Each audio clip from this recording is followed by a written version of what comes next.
Tak a v následujúcich minútach sa ideme venovať dnešnej medicínskej téme. Ja v našom štúdiu vítam pani doktorku Radmilu Sládičekovú, gynekologičku. Pekný deň. Dobrý deň. Pani doktorka, a vy držíte v rukách panvoved, no my sa k tomu dostaneme, ale možno by sme to zastrešili takouto vetou na úvod, že my sme tú tému dnešnú nazvali, že čo najviac trápi z gynekologického hľadiska ženy 50-tničky. A teraz možno taká otázka, je tá 50-ka možno taká zlomová? Nie, ono sa to stupňuje už medzi 20, 30, 20. 30. rokom života je približne 20% žien, ktoré trápi únik moču. Takže to nie je len otázka veku, sú tam aj iné faktory, ktoré zohrávajú úlohu pri tejto nepríjemnej diagnóze. Ale stúpa to možno s vekom? Možno s Stúpa počtom to určite. pôrodov? Áno, presne tak. Presne aj vekom, priberaním, preto som doniesla svoju etelu, panvové dno ženské, na ktorom môžem zobraziť, že čo to vlastne je. Priberáme vekom. Jednak sa nám oslabujú všetky kolagénové štruktúry, svalové štruktúry, znižuje sa hladina androgénov, mužských hormónov, ktoré aj my potrebujeme, aby sme mali svalovú silu. Čiže dá sa povedať, že 40-ročná žena má o polovičku menej androgénov ako 20-ročná a 60 o polovičku menej ako 40-ročná. Čiže aj tá svalová sila u nás týmto spôsobom ubúda. To je jedna vec. Ďalšia, keď starneme, priberáme asi 2 kg, od prechodu je to asi 2 kg ročne, čo idú hore. No a keď v tom brúšku vzniká tlak na tieto orgány, ktoré sú a ležia a podporované sú panvovým dnom, tak vzniká v nich tlak, ktorý ich pomaličky tlačí dolu. Keď vzniká tlak na mechúr, tak vzniká aj tá inkontinencia. Vieme to aj povyberať, teda tie orgány, pani doktorka? Môžeme si to teda ukázať, aby nám to bolo určite jasné? áno. Etelu rozoberieme. Čiže takto vpredu, keď to otočím takto, tak vidíme, že máme tu močový mechúr, maternica a vzadu je črevo. Črevo ako konečník, pretože tieto tri orgány nám prechádzajú panvovým dnom. To sú tieto tri dierky. Močová rúra, pošva a konečník. Čiže my máme nejaké otvory.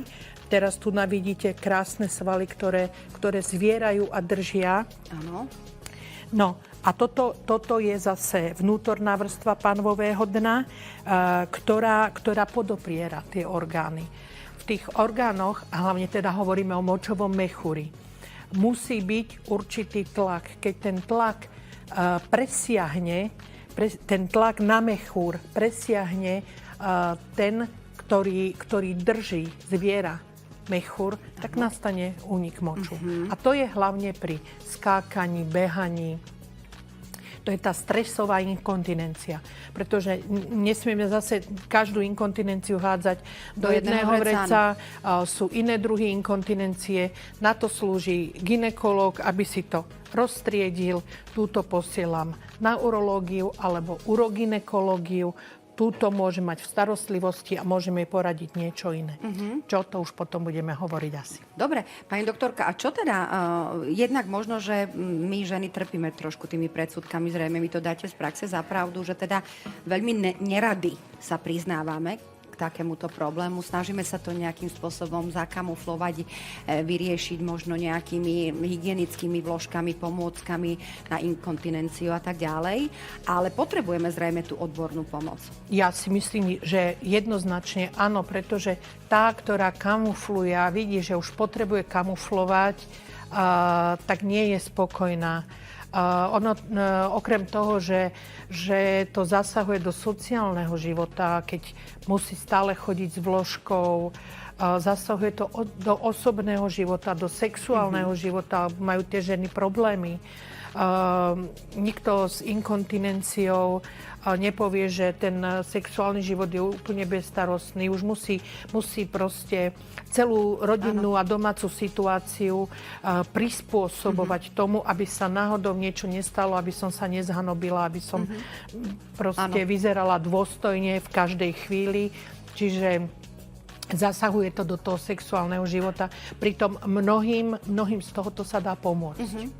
Sa náhodou niečo nestalo, aby som sa nezhanobila, aby som proste vyzerala dôstojne v každej chvíli.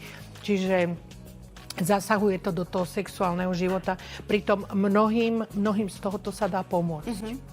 Ak budeme teraz, možno začneme takými tými light vecami, pretože sa hovorí stále, že posilňovať pánové dno, možno pravidelne nejakú fyzickú aktivitu, hovorí sa, že teda možno aj nejaká forma tancovania dá sa. Samozrejme, pokiaľ sme ešte v tých limitoch, že nemáme to ako gynekologickú diagnózu, ako problém, ale potom príde fáza, kedy už potrebujeme naozaj odborné stanovisko, odbornú pomoc, odbornú metodiku, či už laserovú terapiu alebo mnohé iné terapie, ktoré sú dostupné. Čo by ste odporúčili v závislosti od toho rizika?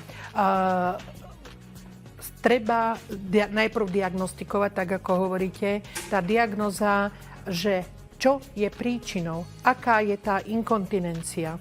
Alebo my môžeme ovplyvňovať rozličnými metódami pomocnými určité typy inkontinencie. Pre tú urgentnú alebo hyperaktívny močový mechúr sa tomu hovorí. To je nutkanie na neustále močenie, nočné močenie, každú hodinu močenie a pomočím sa, keď okamžite si zmyslím, že nie je na dosah WC, toaleta, tak proste neudržím ten moč a to je ten hyperaktívny močový mechúr, ktorý neovplyvním žiadnym cvičením, kegelovým cvikmi. Na to majú urológovia spektrum liekov, ktoré teda môžu pacientke nasadiť a ktoré potom sledujú, aký majú účinok a tak ďalej. Samozrejme, už nehovorím o metódach operačných, kedy je možné rozličné čipy na prenos alebo zabrzdenie nervového signálu. To už sú veci, kde je pacientka posunutá do rúk operatéra. My hovoríme o takej bežnej pacientke, ktorá ešte nemusí absolvovať tieto chirurgické zákroky, lebo jednak je to pre ženu veľmi, veľmi nekomfortné a celé sa to môže aj zlým hojením končiť a tak ďalej a tak ďalej. Čiže my sa staráme najprv o pacientku, ktorá prišla a povedala, že uniká mi moč, keď skáčem na trampolíne, alebo proste niečo podobné. Alebo keď dlho kašlem, som astmatička. Tak na to existuje proste zo pár otázok a jedno pekné gynekologické vyšetrenie, aby som si vedela rozlíšiť, čím jej môžem pomôcť. A sú rozličné metódy. Cvičenie kegelových cvikov, to je najstaršia možná terapia alebo metóda. A 60% žien tie cviky, aj keď jej ich poradíte, nebude doma cvičiť. Ale viem to podľa seba. Prídem večer unavená domov, zrútim sa na gauč, keby mi niekto povedal, že teraz cvič kegelové cviky, tak ho zastrelím. Máme aj teda iné invazívne možnosti terapie? Áno. Na to je možné ďalej ponúknuť vaginálne závažia. Samozrejme po diagnostike, že je panvové dno uvoľnené a pacientka nie je inak chorá, už prebehlo vyšetrenie moču, vyšetrenie pošvy, či nie je zápal. Vaginálne závažia, to sú závažia, ktoré nosí žena pri domácich prácach, najprv pár minút, potom dlhšie. A oni sú o určitej gramáži. Vyzerajú ako vaginálne tampóny, umývateľné. Keď udrží najľahší, prechádza k ťažšiemu. A takýmto spôsobom posiluje. Už existujú aj venušinné guličky, ktoré vysielajú malé radiofrekvencie a tým pádom trošička stimulujú panvové dno. a tie nemusíme nosiť pri domácich prácach.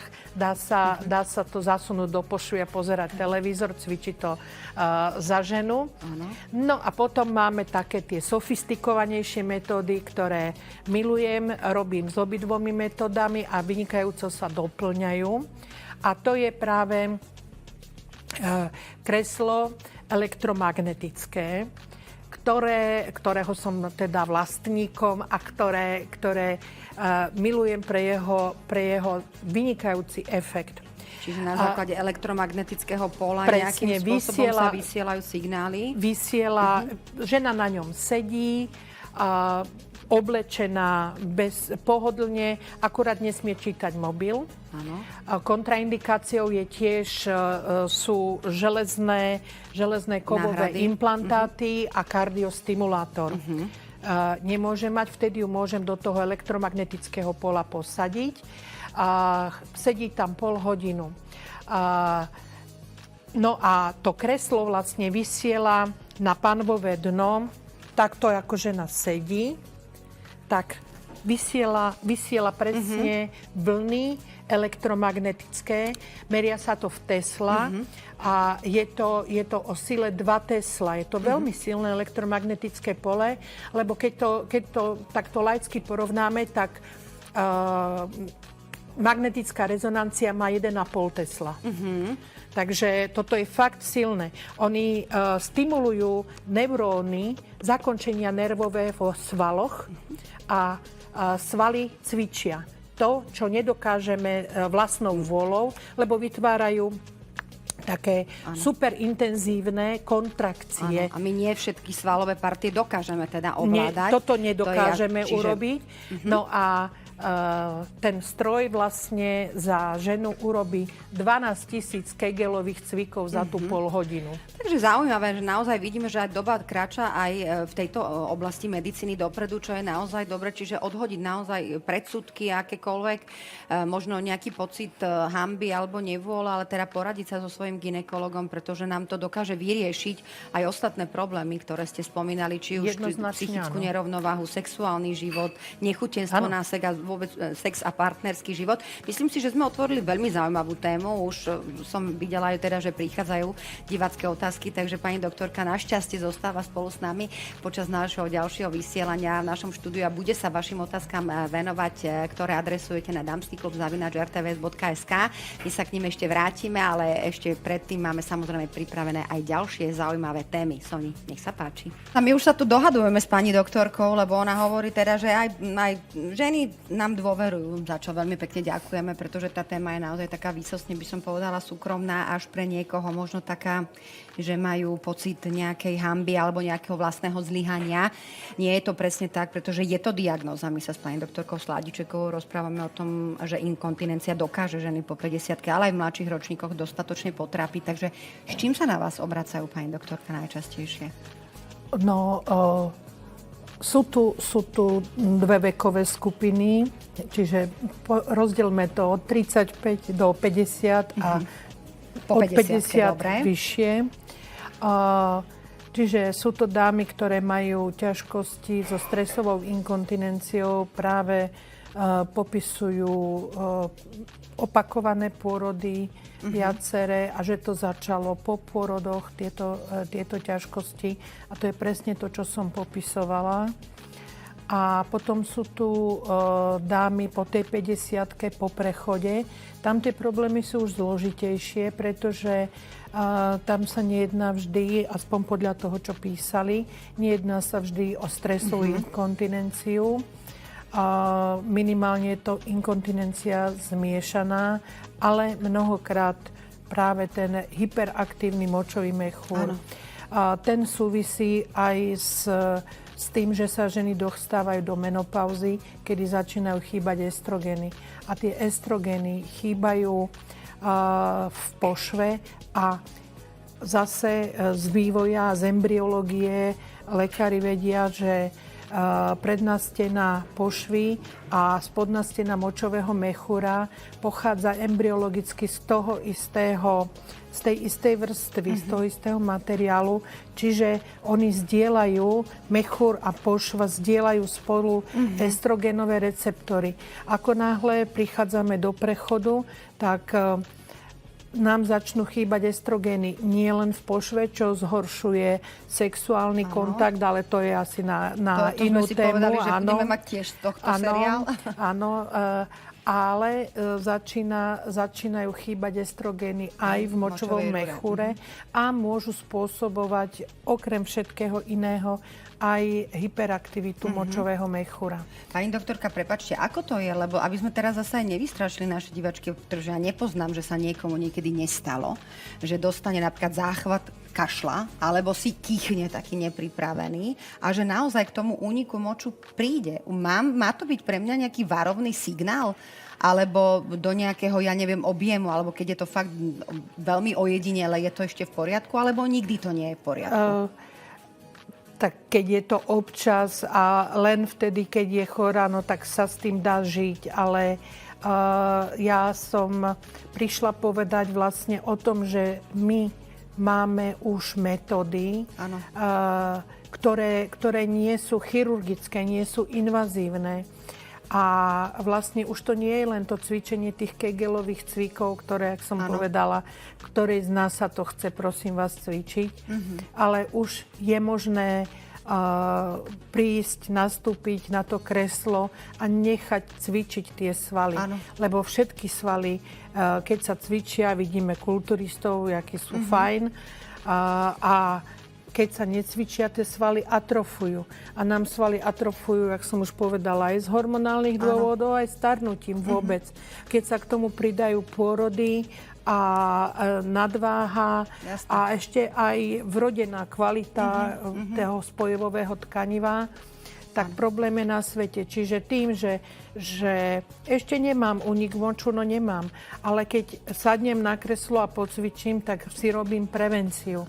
Pani doktorka, ako to je po tých operáciách? Lebo my sme spomínali, že sú neinvazívne, že sú teda samozrejme rehabilitačné kvázi, to nazvime, potom sú neinvazívne, potom sú až invazívne operačné zákroky nutné pri niektorých diagnózach, ale pri niektorých stavoch. Hrozí tam nejaká recidíva, alebo keď sa to fakt zoperuje, tak by som mala mať relatívne pokoj? Toto by som nechcela zovšeobecňovať, lebo to sú veľkí špecialisti, urogynekológovia alebo urológovia, ktorí sa tomuto venujú. Ja konkrétne posielam jednému, ktorého pokladám za najlepšieho na Slovensku. A to sú ľudia, ktorí najprv musia dôkladne vyšetriť tú pacientku a rozličnými metodami, nevždy príjemnými, ale veľmi účinnými. A ten kolega, ku ktorému ja posielam na urogynekologické operácie, vie stanoviť, že konkrétne ktorý výkon potrebuje. Takže to sa nedá povedať, že dajú ti pásku a budeš v poriadku. Niekto je a niekto potrebuje ešte niečo iné. Čiže áno, mali by sme očakávať, že sa stav zlepší, keď je už nutná operácia a teda dodrží všetko, čo jej lekár kázal. Ale viete, v medicíne a v prírode je vždy možné všetko, takže áno, sú aj recidívy. Ale predpokladám, že samozrejme aj odborníci vždy teda, keď po dôkladnej anamnéze a diagnostike sa začína teda postupne tá liečba, či už medikamentozná alebo s inými odporúčaniami, čo vyhodnotí ten daný odborník. Takže určite sa treba zveriť do rúk odborníka, aby sme tento problém vyriešili. Dobre, myslím si, že naozaj tiež veľká téma, ale pevne verím, že sme teda pomohli mnohým, ktorých práve tento ošemetný problém trápi. My ďakujem ešte raz za tú dôveru, aj že ste sa zverili pani doktorke Sladičekovej, ktorá bola dnes našim hosťom.